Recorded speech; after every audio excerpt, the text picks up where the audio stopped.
Dewan Hakim yang terhormat, sebelumnya perkenankan saya meralat ucapan jaksa. Ini bukan pembelaan. Saya tidak merasa akan melakukan pembelaan terhadap diri saya sendiri, karena ini bukan pembenaran. Nama saya Sumara, seorang perempuan, seorang TKW, seorang pembunuh, dan seorang pesakitan. Benar atau salah yang akan saya katakan, menurut apa dan siapa saya tidak peduli. Ini kali terakhir, saya biarkan mulut saya bicara. Untuk itu, Dewan Hakim yang terhormat, izinkan saya bicara. Jangan ditanya dan jangan dipotong. Kalau waktunya berhenti, saya akan diam. Saya akan diam untuk selamanya. Dari kecil, saya tidak pernah berani mendongakkan wajah. Apalagi di Karangsari, desa tempat saya dilahirkan. Orang-orang Karangsari selalu membuat saya gugup dengan bisik-bisik mereka, tatapan curiga mereka. Suatu ketika, Pak Kasirin guru madrasah saya menerangkan,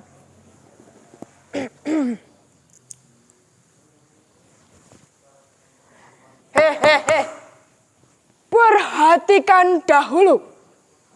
Pembunuhan para jenderal itu dilakukan oleh sekelompok orang yang sangat kecil, yang tergabung dalam organisasi PKI. Ya, PKI itu benar-benar biadab. Untuk itu, dihapus dan dilarang berkembang lagi. Seluruh antek PKI dihukum. Caca, sini yo tak kasih tahu. Ternyata Bapak Esi Sumara itu PKI. Dikasih tahu ngeyel. Lah wong dulu itu, waktu Bapak Esi Sumara itu pulang dari Langgar, tiba-tiba diseret oleh tentara yang dihantar oleh Pak Lurah dan disaksikan oleh orang-orang kampung. Makanya kamu dan kamu semua jangan deket-deket sama si Sumara. Nanti ku diciduk. Mutiar kowe. Bapakku bukan PKI.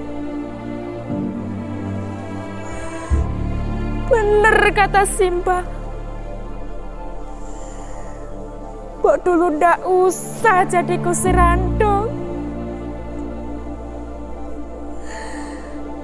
Ndak usah deres kelapa. Ndak usah bikin gula yang harus disetorkan ke koperasinya Denwasto. Sehingga harus mengurangi jumlah setoran ke Pak Lurah dan Projo. Sekarang, lihat akibatnya. Hanya karena Denwasto itu langganan andong Bapak. Dan dia mengizinkan pohon kelapanya untuk dideres. Bapak jadi ikut-ikutan diseret. Setelah Denwasto diseret oleh tentara, Simba, Simbo, Yudarsi dan Kang Rohiman tak pernah lagi bertemu dengan Bapak. Dan saya sekalipun tak pernah melihat wajahnya. Tapi rasanya bayangan Bapak itu selalu menguntit sepanjang hidup saya. Membuat saya kehilangan separuh ruang di hidup saya.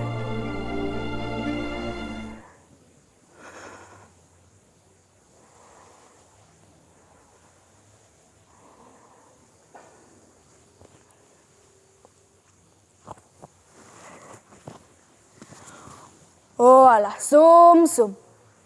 Kamu ini lucu toh. Kamu bener mau jadi PNS? Kamu yakin? Hah?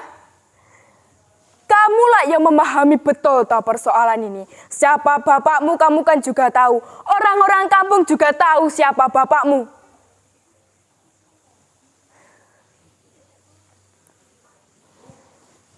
Sebagai seorang lurah di desa ini, saya betul-betul tidak berani mengeluarkan surat keterangan bersih diri kamu diturunkan. Lah ya gundulku yang jadi taruhannya.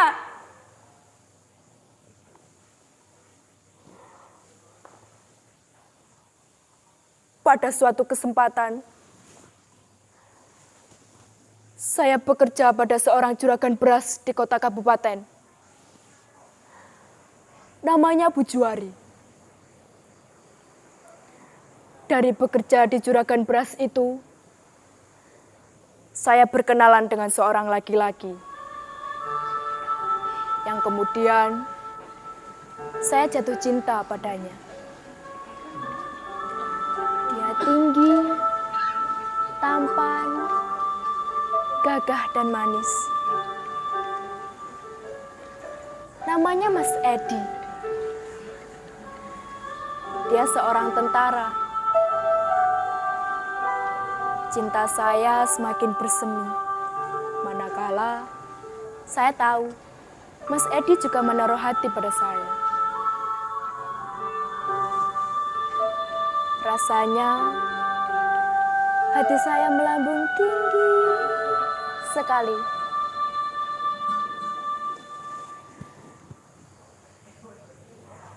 Tapi kemudian terpelanting dan jatuh ke jurang yang curam. Saya tak mungkin meneruskan hubungan cinta saya dengan Mas Edi. Saya tidak mungkin membumikan impian saya untuk menjadi istrinya. Mas Edi mundur teratur setelah mengetahui sejarah keluarga saya. Sebagai seorang tentara, haram jatah jika memiliki istri seperti saya. Laki-laki, bayangan Bapak menggelapkan nama saya. Rasanya saya ingin pergi jauh. Saya ingin lari. Mencari tempat di mana bayangan Bapak tidak dapat menguntit saya lagi.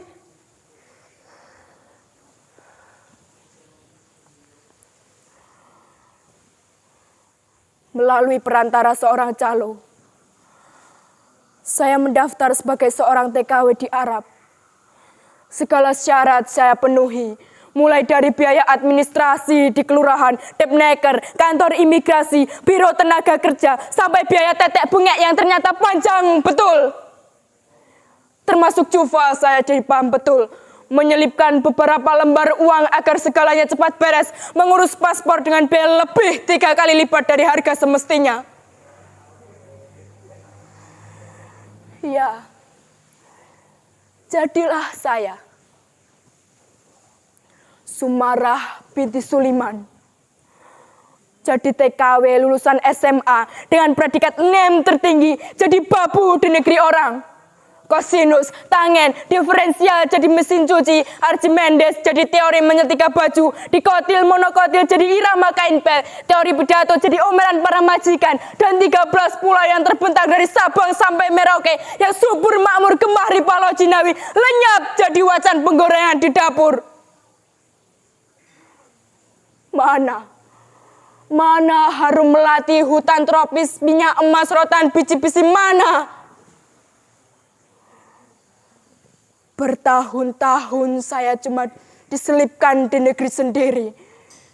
Kepala saya tidak boleh menyumpul di tengah kerumunan. Dan sekarang, apakah di negeri orang saya masih dimelatakan? Tidak!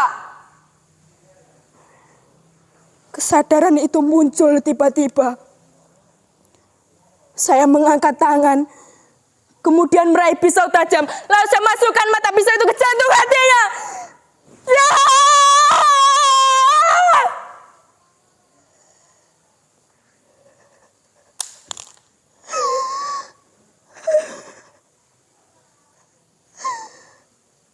Majikan itu saya bunuh. Semuanya. Tahun demi tahun saya diam. Saya tunduk, saya patuh seperti anjing. Tapi malam ini tidak. Malam ini saya memilih untuk tidak diinjak lagi.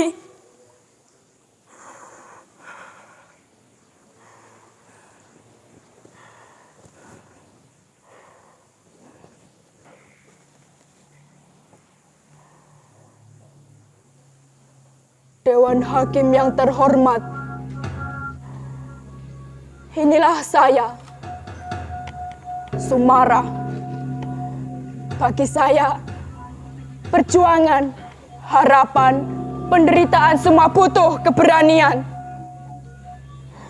Tapi harapan menjadikan penjara bagi hidup saya. Hidup saya penuh dengan ketakutan. Tapi sekarang saya harus berani. Karena hidup dan mati adalah dua sisi keping nasib. Dan keping kematian yang terbuka di telapak tangan saya. Itulah yang harus saya jalani.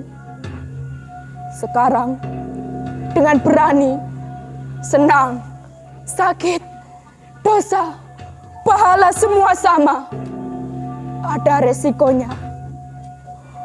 Inilah saya, Sumara. Saya siap mati.